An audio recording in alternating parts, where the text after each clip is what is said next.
Hey guys, how you doing? My name is Ty from Nepeto. I'm a six-figure Amazon seller, and today is going to be part one of two videos where I go into different sourcing methods. So in this episode, I'm going to go into Nepeto, the program that I've been using a lot. It makes things very easy. It's a very automated product sourcing tool for sourcing online arbitrage.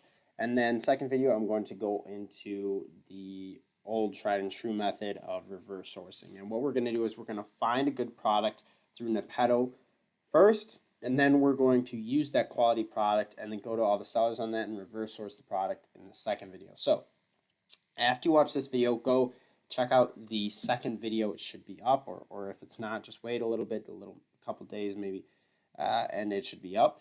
But we're going to get into Nepeto first. So let's not waste any time. Let's get right into it. So because we're doing online arbitrage, we're going to go straight to the retail tab. This is going to be all your major big box stores, and we're gonna use this tab here. For those of you that aren't familiar with Nepeto, how it works is it goes through a bunch of different websites and it gathers all the products and similar listings on Amazon, and it finds you profitable items. So I don't know if you guys have seen this yet. 0 out of 50 mismatches. So what this means is if you see a product that doesn't match or something wrong with it, click this button. If you hit 50 mismatches, you get a free subscription. So let's get into it. So first, you could filter your suppliers here. Here you can see all the suppliers you can look through. I'm going to leave it wide open, so we have a lot of options here, okay? I'm going to set the offers. This is how many sellers there are, okay? I'm going to do at least 3. I want at least 3 sellers, so I know it's not a private label item. I know it's an item I can sell. Next, we're going to go to BSR. I want stuff, I'm just going to cut right to the chase. I want stuff that's going to sell fast. So I don't want anything higher than 100,000. I want it to be in the top 1% of selling items. ROI can't be below 20%, and we'll just say max 50. If it's too much higher than 50, 40, or 50, it's going to be very slow moving most of the time, so I want to avoid that. So 20 to 50. Price, let's do nothing over 40 bucks. Just keep it nice and cheap. That way, if there's any returns, any issues with the product, any of them come damaged, any of that, it's a lot easier when it's lower price, less high ticket stuff.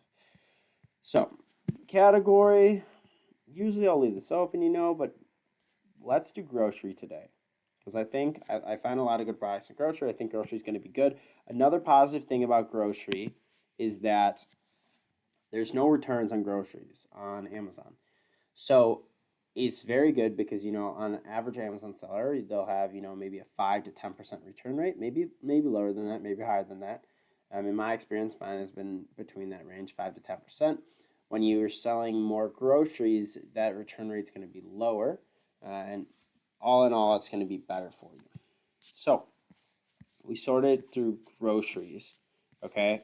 And now I'm going to go through these tabs for you. So here's the category, of course, the bestseller ranking, the ASIN, which is the identifier on Amazon, how much it's going to cost you, how much you're going to sell it for on Amazon. And then we're going to go into, right here is the fees. Cost, any costs you have additional, you can add these in and it'll include it in the profit calculation. Offers, how many sellers, how much you're going to profit on it, and then the ROI percentage. We're going to sort this by the best sellers, or by the most amount of profit. So then we could see, because you don't want something that's too low profit. Dollar wise, especially if it's going to be a heavy item, like all this stuff from Sam's Club. It's going to be super heavy. So, sorry, we don't want anything that's going to be heavy. So, not this. I'm going to keep going. This isn't really grocery. It says it's grocery, but this is just a water bottle. So let's go. You've got Toblerone. So in the summer, these are going to be meltable. Right now, you can send them in because it's winter. But here, because sourcing is it's going to take you some time to go through products and find a good one, I'm going to just go through one and show you why it's not good. Let's go to this. First, we'll open up the product page. And then we'll click on this and we'll see what we think of this, if it's going to be good or bad. So let's go to, so here we could see Blaine's Farm and Fleet. This is going to cost $10, not including shipping or anything. If you buy enough anywhere, it's going to be free shipping. So right here, $24.22. Let's go down here.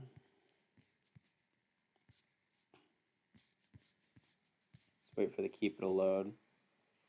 As you can see, there's lots of variations of this product. So we want to make sure we're looking at the right one because there's a lot of options. Here's SellerAmp. SellerAmp's going to load up. This is the tool I recommend for calculating profit in addition to Nepeto. I'm going to exit out of this for now. Okay.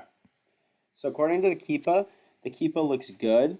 At first glance, you know, it's pretty relatively flat. And as you can see down here, it's loading, but you know, steady amount of sellers, no large decreases. You can see there's a BSR drop here, and then we see a seller drop here. So that correlates with the BSR dropping. Overall, it's relatively even. You know, obviously it goes up a little bit here. So let's see, $24.22. It's $10 buy cost. Of course, there may be shipping and taxes. So we'll just say 10 and see what we're looking at here.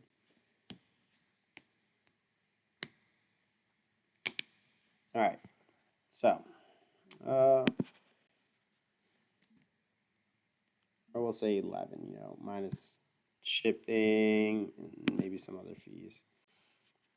So profit-wise, 26%, 283 profit.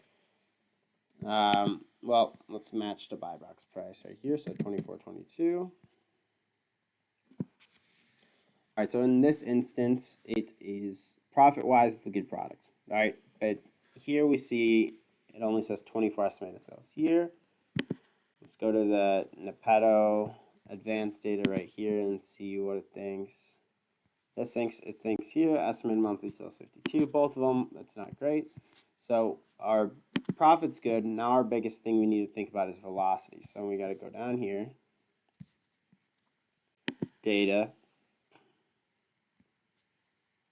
and in my experience, the best way to tell the velocity of a product is you're going to go to data, and you're going to go to offers.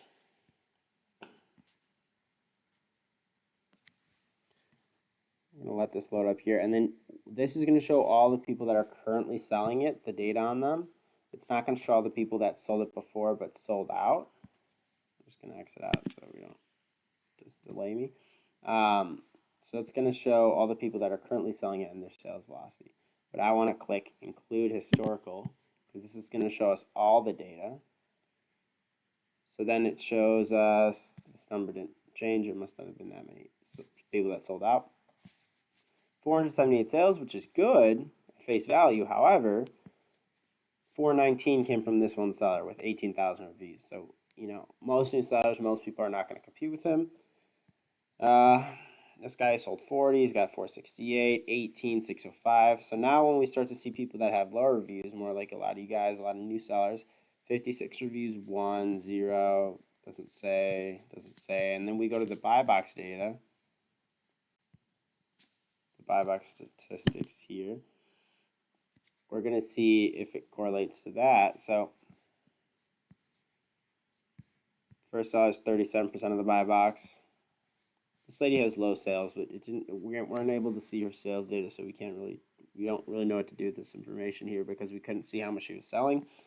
She had a good amount of buy box share. Right here, 133 reviews. 45.90. So these people are taking up most of the buy box is going to these people. So unless you have a lot of reviews, it's going to be hard to compete with them. This still could be a good product to send in a few and see what happens. but it's not an ideal product where you know there's going to be a lot of velocity and a lot of market share for you as a seller. So let's go back to the drawing board.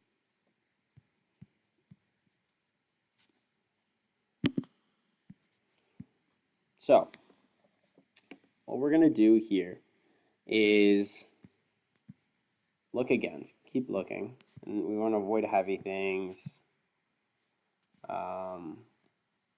Let's look here. Target is a good seller. Let's go to Target.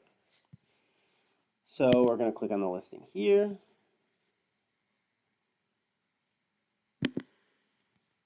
And then we're going to click on the Amazon listing. So according to Target, let's let this load up here.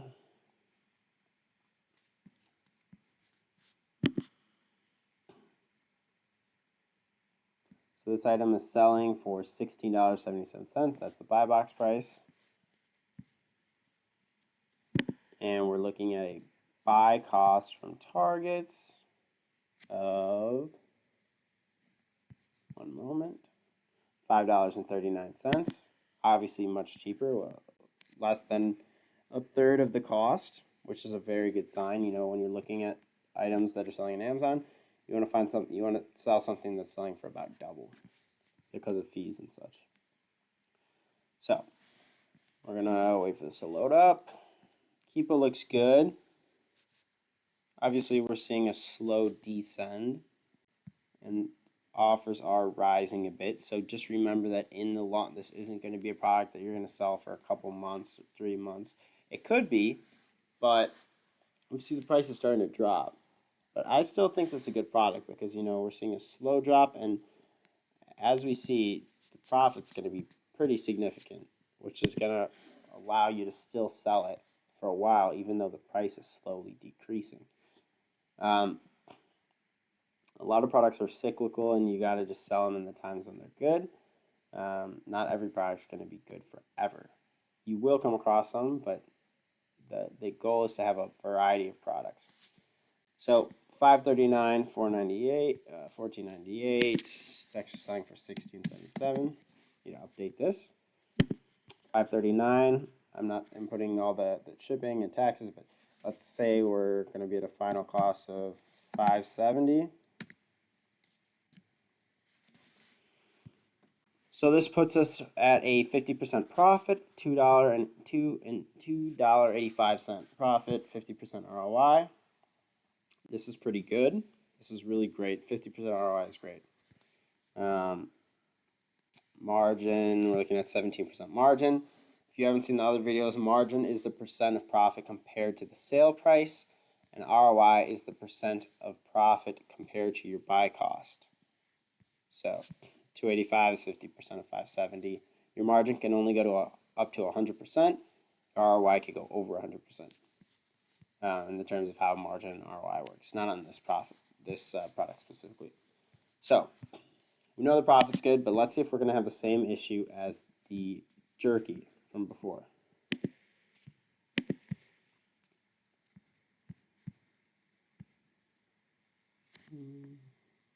All right. This is really good. All right. 570 sales. Very distributed. This guy only has 2 sellers, and he's got 88 sales. Or 2 reviews. He's got 88 sales. Very distributed. Very distributed. 570 sales. This is really good. I like this. I like this. And what we could do, another good rule of thumb is, so we saw that the total sales are 570.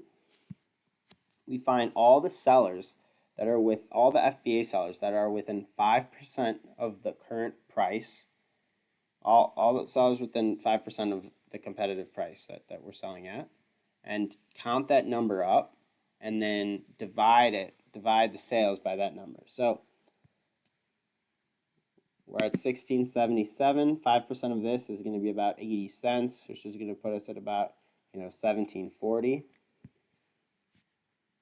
So right up to about 16. So, and then we've got this guy too. So we're at about 11 sellers that are competitive right now. 570 sales. So So we know you could sell around 50 a month. That's a good estimate. Obviously, you're going to want to test it first. Buy 10 to 20, test it out, or even less if you're just starting. 5 maybe, 10 to 20, 5, 10, 20. Send them in, see how they sell, and then buy 2 weeks worth. It's a great product. So now that we know that this is a good product, and we've seen here all these sellers, we know that they know how to find a good product as well. So in the next video, we're going to go in and go to we're gonna not all of these, but we're going to go into a lot of these storefronts and find products from their stores.